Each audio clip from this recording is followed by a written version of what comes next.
राहुल गांधी की क्या वो शंका सच निकली? क्या वाकई में मोदी सरकार देश से कुछ छिपा रही है?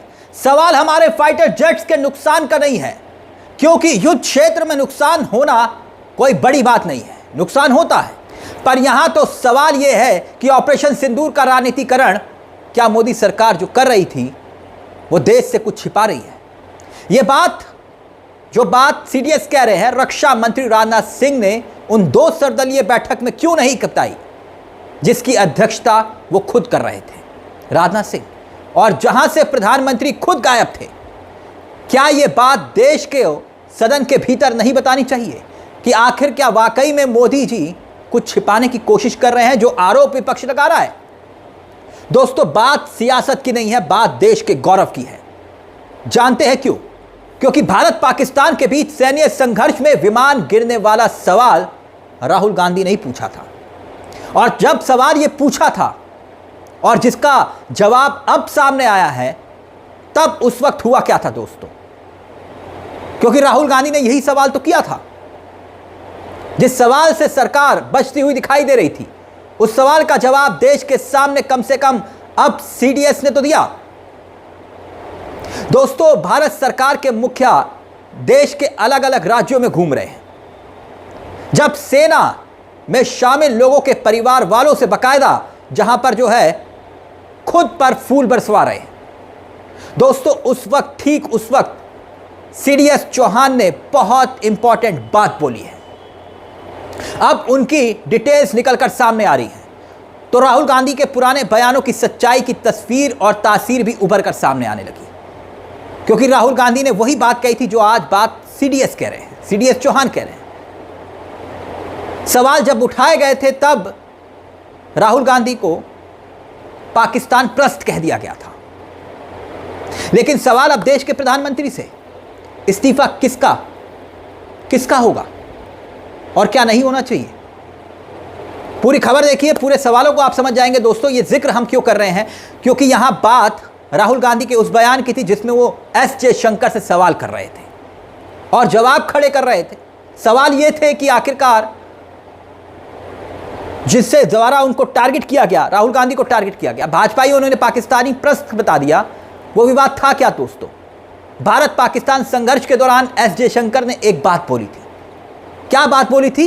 वो यही ना कि at the start of operation, यानी कि ऑपरेशन की शुरुआत में हमने पाकिस्तान को जानकारी दे दी थी। At the start of the operation, we had sent a message to Pakistan saying we are striking at terrorist infrastructure. हालांकि बयान के बाद जवाब आया, जब बवाल हुआ तो विदेश मंत्रालय ने इस पर सफाई भी दी। लेकिन राहुल गांधी लगातार बार-बार हर मंच पर यह सवाल पूछते रहे। सवाल यह कि बताइए देश को कि आखिरकार आपकी इस जानकारी देने की वजह से कितने विमान गिरे। लेकिन अब दोस्तों, सीडीएस ने इस पूरे के पूरे मामले पर ना सिर्फ सारी बातें देश के सामने रखी बहुत शानदार तरीके से, बल्कि यह भी बताया कि जिस सवाल से सरकार बच रही थी, उस सवाल की सच्चाई क्या है। सलाम करना चाहिए ऐसे सीडीएस को। उन सवालों के जवाब रखने की कोशिश तो कम से कम उन्होंने की।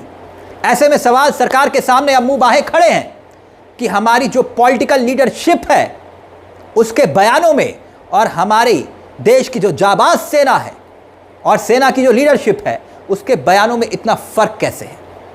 इसमें कोई दो राय नहीं कि हमें अपनी सेना पर नाज है, और इसमें भी कोई दो राय नहीं कि हमारे देश के जाबाज सैनिकों ने, अधिकारियों ने, जिस पर सबसे ज़्यादा विश्वास है, उन्होंने पाकिस्तान को घर में घुस कर मारा और घुटनों पर ला दिया। सीडीएस जनरल चौहान ये साबित कर रहे हैं कि देश की सेना ने वो कैसे कारनामा किया। वो बता रहे हैं कि 7 और 8 तारीख की उस रात का जिक्र, 10 तारीख को पाकिस्तान को बहुत गहरा घाव दिया गया, ये भी वो बता रहे हैं। देश के गृह मंत्री अमित शाह तो ये दावा कर रहे थे कि 100 किलोमीटर के अंदर घुसकर हमने पाकिस्तान को मारा, मगर सीडीएस ने बताया कि हमने 300 किलोमीटर अंदर घुसकर मारा, पाकिस्तान को घर में मारा, उनके आतंकियों ठिकानों को तहस नहस कर दिया। 10 तारीख को जब हमारी सेना अपर हैंड थी, यहीं पर ही सवाल है दोस्तों, जब हम अपर हैंड थे, 10 तारीख की शाम को अमेरिका की तरफ से यह कह दिया गया कि सीज फायर हो गया। अमेरिका कह रहा है दोस्तों। लेकिन दोस्तों, इसी इंटरव्यू में सीडीएस चौहान ने यह बात भी स्वीकारी थी कि शुरुआत में गलतियां हुई, टेक्निकल मिस्टेक, और फिर बाद में उसे तुरंत ठीक किया गया। टेक्निकल मिस्टेक ये शब्द उन्होंने इस्तेमाल किया। That we are able to understand the tactical mistake which we made, remedy it, rectify it, and then implement it again after 2 days, and flew all our jets, again targeting at long range, which I said. हालांकि 7 और 8 तारीख की रात जिस चीज को लेकर CDS बात कर रहे हैं, तब भी हमने 9 आतंकी ठिकानों को निशाना बनाया था। 9 आतंकी ठिकानों को। बड़ी बात दोस्तों यह है कि सेना ने कुछ नहीं छिपाया। लेकिन अब भारत सरकार के मुखिया को क्या बताना नहीं चाहिए वो क्या छिपा रहे हैं? क्या वाकई में वो छिपा रहे हैं जिसका जिक्र किया जा रहा है? और वो बात कौन सी है जिस बात को छिपाने का जिक्र किया जा रहा है? और अगर वो बात सामने आ गई तो क्या सरकार की साख पर बट्टा लग जाएगा? दोस्तों, 7 और 8 तारीख की रात को कुछ राफेल विमानों को नुकसान हुआ। यह खबर पूरी दुनिया की मीडिया में तैर रही थी। भले ही हमारे देश की मीडिया ने नहीं दिखाया, लेकिन सीडीएस चौहान ने यह बात कही कि जेट्स गिरने की बात उन्होंने स्वीकारी। ऐसे में क्या ऑपरेशन सिंदूर का राजनीतिकरण करने वाली मोदी सरकार को यह देश को नहीं बताना चाहिए? नहीं बताना चाहिए कि कितने विमान गिरे? क्योंकि यही सवाल तो राहुल गांधी ने पूछा था एस जयशंकर से, और जब पूछा था तो उन्हें एंटी नेशनल पाकिस्तान प्रस्त घोषित कर दिया गया था। लेकिन अब सीडीएस स्वीकार कर रहे हैं। मैं फिर कह रहा हूं, हमें अपने देश की सेना पर गर्व है, और जब भी युद्ध होता है, दोनों तरफ से होता है, या ऐसी स्थिति होती है, तब नुकसान दोनों तरफ होता है। हमने पाकिस्तान को घुटनों पर लाया, हमारे देश की सेना पर हमें गर्व है। लेकिन सवाल तो उस सियासत से है जो ऑपरेशन सिंदूर पर भी अपनी रगों में सिंदूर बहने का जिक्र करते हैं कि आखिरकार ये किसकी चूक से हुआ, ये किसकी गलती थी। जिक्र तो उस राफेल का भी किया जा रहा है जो राजीव गांधी के वक्त जैसे बोफोर्स था ना, ठीक वैसे ही।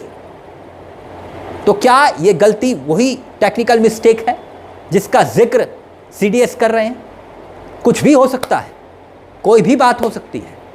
जब सैन्य संघर्ष होता है, जैसे मैंने कहा, नुकसान दोनों तरफ होता है, और पाकिस्तान को हुआ, पाकिस्तान घुटनों पर आया, इसमें भी कोई दो राय नहीं। लेकिन सवाल यह कि आखिरकार दोस्तों, विदेश से यह क्यों तय होता है कि सीज फायर हो? अमेरिका कहता है, डोनाल्ड ट्रंप कहते हैं। यहां तो पॉलिटिकल नुकसान का ज्यादा जिक्र हो रहा है। डोनाल्ड ट्रंप वहां से ऐलान कर रहे हैं, और फिर जब सीडीएस का इंटरव्यू होता है वो भी विदेश से आता है। तो सवाल है दोस्तों, ये खबरें विदेश से क्यों आ रही हैं? क्या इन सवालों का जवाब देश के प्रधानमंत्री को, मोदी सरकार को नहीं देना चाहिए, जो सवाल इस वक्त संशय बनकर देश के सामने खड़े हैं? और सवाल उनसे भी जो ट्रोल आर्मी है, जो सीडीएस को ट्रोल कर रहे हैं, कि आखिरकार वो किस हद तक जाएंगे? क्यों बार बार इस कदर कर रहे हैं कि सीडीएस को वो टारगेट कर रहे हैं? ये अपने आप में यक्ष प्रश्न है दोस्तों। इसके सवालों के जवाब आना अभी बाकी है, लेकिन इतना जरूर है कि जो राहुल गांधी ने कहा वो बहुत हद तक सही साबित होता हुआ दिखाई दे रहा है। इसीलिए मैंने कहा कि 2 इंपॉर्टेंट खबरें हमें विदेश से मिलती हैं। सीज फायर की खबर सबसे पहले ट्रंप देते हैं, जिनका कोई लेना देना नहीं, लेकिन फिर भी वो कहते हैं कि मुझे चौधरी बनाया गया। तो अब चौधरी बनाया किसने उनको? तो क्या भारत की मीडिया के पास खबर नहीं थी, या फिर उन्होंने देश को बताने की जहमत नहीं उठाई, जो बात सीडीएस कर रहे हैं? तो फिर मैं चलते चलते एक बार फिर से देश के सीडीएस को सलाम करना चाहूँगा, जिन्होंने देश के सामने अपनी बात को रखा और कुछ नहीं छिपाया। लेकिन सवालों के बीच इस वक्त जो हो रहा है दोस्तों, कुछ नादान लोग इस वक्त देश के चीफ ऑफ डिफेंस स्टाफ को बता रहे हैं कि कब, कहां और क्या बोलना है। ये वो लोग हैं दोस्तों जो सीडीएस पर हमलावर हैं। ये वही ट्रोल आर्मी है जो विदेश सचिव विक्रम मिस्री की बेटी के पीछे पड़ जाती है, या फिर हमारे सेना के सर्वोच्च पद पर बैठे ऑफिसर्स को या विदेश सचिव को, उनको भी नहीं छोड़ती। सीडीएस जनरल अनिल चौहान दुनिया के सामने देश की सैन्य रणनीति और ताकत की गरिमा का जिक्र कर रहे हैं और ये ट्रोल आर्मी, भक्त मंडली उनके पीछे पड़ गई है। तो सीडीएस अनिल चौहान के साथ पूरा देश खड़ा है क्योंकि उन्होंने सच बोला। फिलहाल मुझे तिलक चावला को दीजिए इजाजत। इस खबर को लेकर अपनी राय जरूर रखिएगा, कमेंट बॉक्स में हमें बताइएगा और चलते चलते एक दरख्वास्त कि अगर हो सके तो इस चैनल को सब्सक्राइब जरूर करिएगा। नमस्कार, जय हिंद, जय भारत।